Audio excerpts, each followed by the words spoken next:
Robert Durst. Today was Judgment Day for Robert Durst, sentenced by the judge. Let's take a look. As to count one, the first-degree murder of Susan Barman, with a special circumstance of intentional killing of a witness pursuant to 190.2A10 of the Penal Code, it's the judgment and sentence of this court, Mr. Durst, that you be imprisoned in the state prison for the term prescribed by law, that is, life in prison, without the possibility of parole.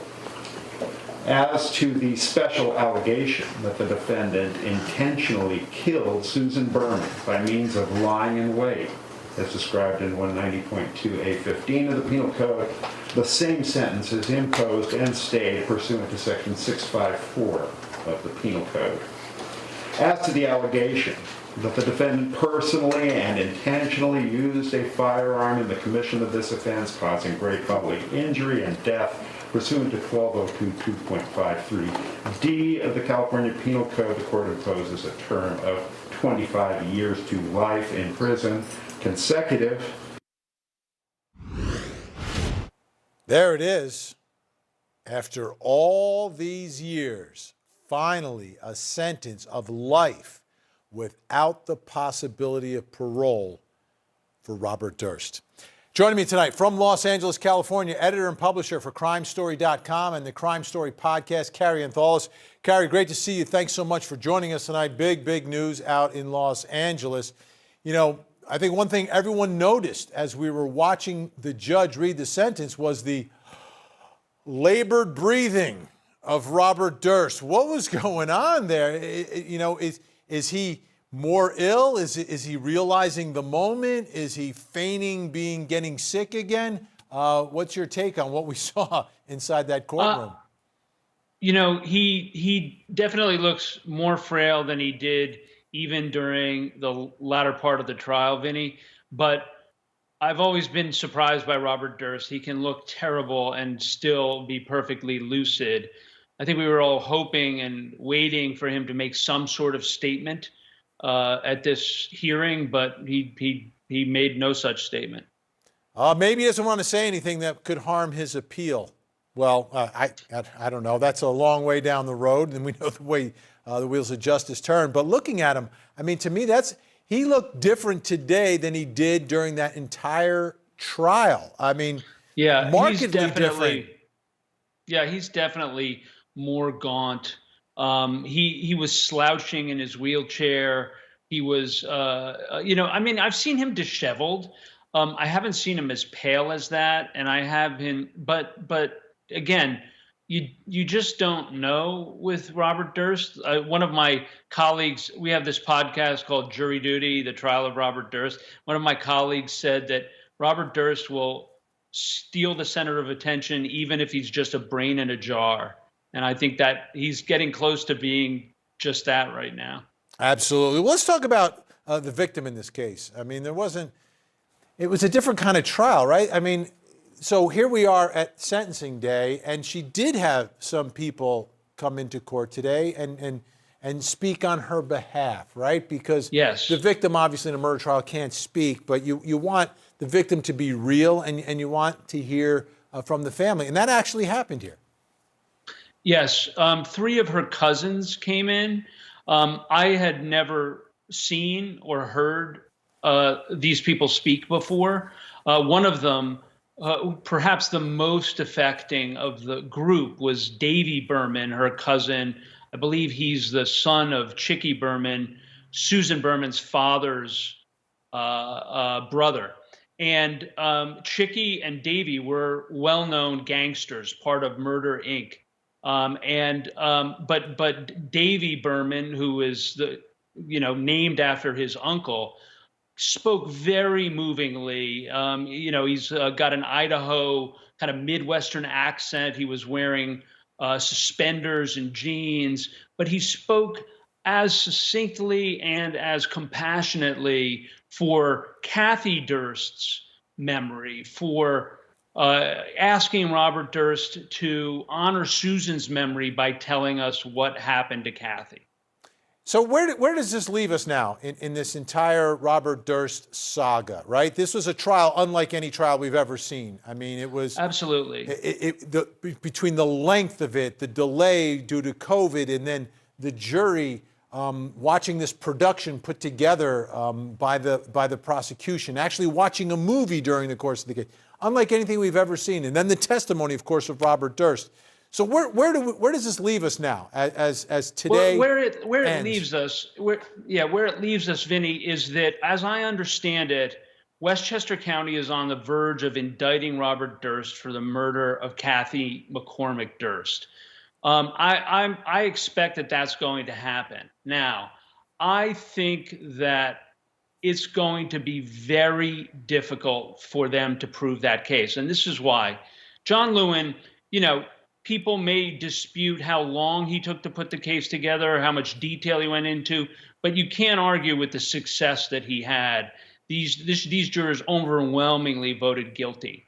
But I would venture to guess that whether Bob Durst actually killed Kathy Durst, first-degree murder with malice and intent, or whether that was manslaughter, that would have been something that I think they would have had a hard time proving, or a hard time getting to guilty beyond a reasonable doubt.